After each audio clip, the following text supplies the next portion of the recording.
Paano kung ang inaasahan mong package na in-order online? Peke o iba ang laman?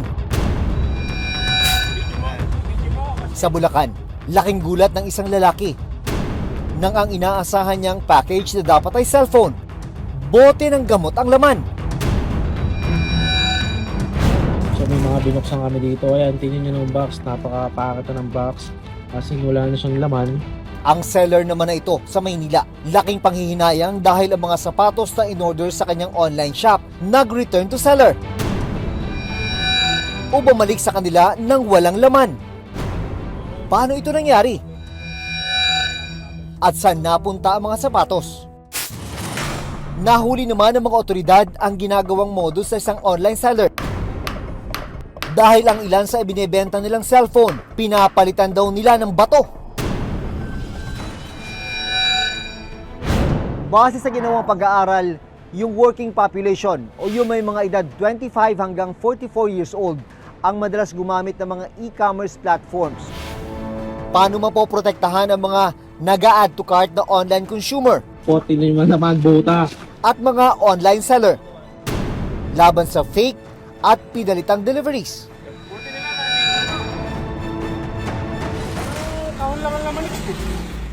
Nag-viral ang video na ito noong 2019. Paano ba naman kasi ang delivery na dapat sana'y cellphone napalitan ng isang bote ng amoxicillin? Ano ba to? Oo nga, boss. Buti nila na video mo. Ang lalaki sa video, natagpuan namin sa Bulacan. Kwento ni Francisco Hipolito, umorder siya online ng isang cellphone para sana irigalo sa kanyang asawa. Ang presyo, 1,500 pesos. Parang napakagaan eh. Dumating ang in-order ni Francisco, pero laking pagtataka raw niya dahil magaan at parang walang laman ng kahon na inabot sa kanya ng delivery rider. Nung dumating dito sa akin, binuksan ko yung box. Medyo nakakadismaya dahil sa halip na cellphone yung makita ko dun sa box. Ano ba to? Bote ng amoxicillin na wala pang laman. Buti nila na video mo. Dahil COD o cash on delivery, ibinalik naman daw ng nag-deliver ang ibinayad ni Francisco. Yung item, binalik ko na rin sa kanila. Mahirap naman bayaran ko or hindi nila tanggapin yung isusoli ko.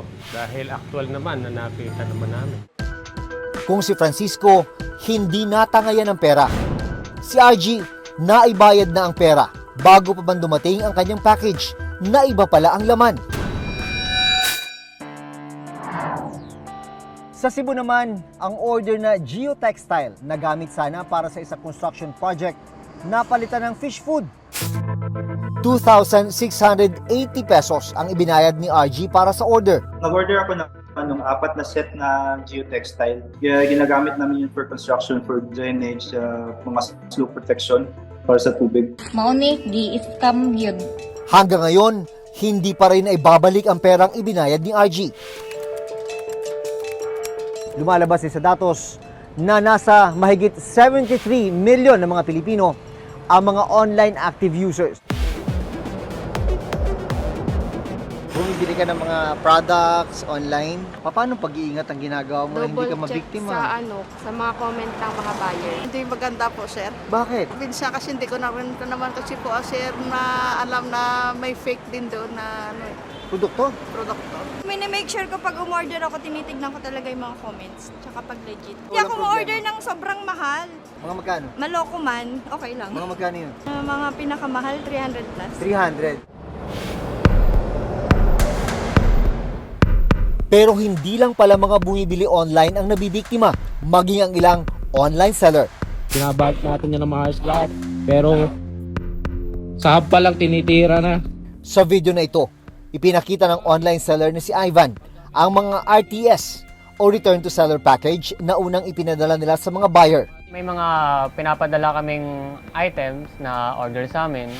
Tapos usually hindi na re-receive ng mga client namin, ng mga buyer namin. Nagiging RTS. So mapapa-return yun sa amin. So ayan ang nangyayari, wala nang laman, puro hangin. Ang mga package kasi na dapat sana ay sapatos ang laman, ibinalik ng mga customer dahil walang laman ang dumating sa buyer.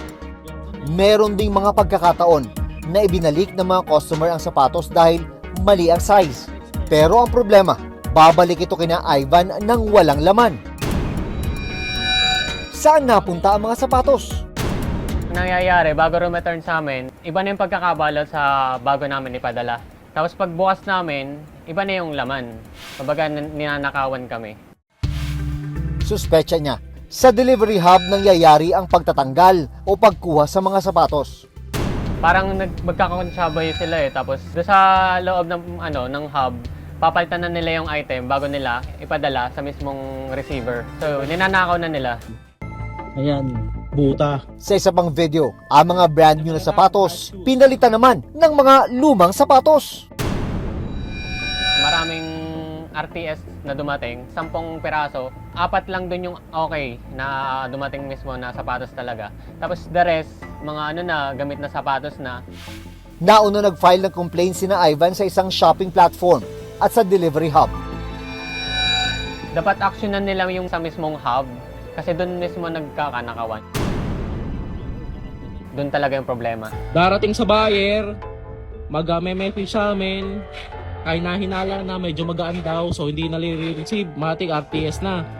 So ayan, ang nangyayari, wala nang laman, puro ha. Bilang negosyante, malaki raw ang epekto ng mga ganitong insidente sa kanilang negosyo. Kaya bilang pag-iingat, binago na raw nila ang paraan ng pagbalot ng kanilang mga produkto. Nalagyan na namin ito, strictly no video, no return, no refund. Para yan sa mga receiver namin, para may depensa sila kung sakaling iba na yung laman na marireceive. Para naman may patunay din sila na napalitan talaga yung items nila. So, una, yung mga balot namin nilalagyan namin ng fragile. Ngayon, ito na, simple na lang, kumbaga hindi nila akalaing sapatos yung laman. Ayon sa International Trade Administration, umabot sa $17 billion o katumbas ng 850 billion pesos ang kita sa e-commerce sa bansa noong 2020. Inaasahang aabot pa ito sa $24 billion pagdating ng 2025. Kung titignan, patuloy ang paglaki ng industriya ng e-commerce sa bansa. Ang problema, patuloy din ang pagdami ng mga modus ng ilang mapagsamantala. Sa Maynila, isang warehouse ang online seller ng cellphone at gadget ang sinalakay ng Special Mayor's Reaction Team ng Manila City Hall. Ang modus, pinapalitan ng seller ang mga cellphone ng bato. Depensa naman ng seller, ginagawa lang daw nila ito para magmukhang marami nang naibenta ang kanilang online shop at makahikayat ng tunay na buyer. Noong nakarang taon, ipinanukala sa Senado ang Senate Bill number 2302 na layong maprotektahan ang mga nasa delivery service sector, pati na rin ang publiko laban sa mga peking delivery at booking online. Maging mapanuri kayo. Pagkatapos na masuri nyo yan, talagang nagkaroon na ng lukuhan. Huwag ka kayo papayag na right in there, pag na-check nyo, huwag mo kayo mag-alala, i-refund nyo na lang, tapos iiwan sa inyo. Ang nakikita ko dyan, talagang magkaroon ng batas na lahat ng magbebenta sa online, okay, dapat nakarehistro sa atin. Paalala naman ng Department of Trade and Industry o DTI, kilalaning mabuti ang mga seller online bago makipagtransaksyon at magbayad. Sana alam niya ang identity, totoong pangalan, tirahan, or lugar ng pinagnenegosyohan at sana tingnan na rin nila kung may registration ito. Patuloy din daw ang DTI sa pagpapanagot sa mga nambubudol online. We penalize them with yung value ng produkto talaga na binili at may fine pa na kailangan nilang bayaran. Bawat sentimong ginagastos ng mga consumer sa pag-mine at pag-add to cart, pinaghirapan nila. Kaya dapat lang na mahuli at maparusahan ang mga nambubudol at sangkot sa iba't ibang modus online.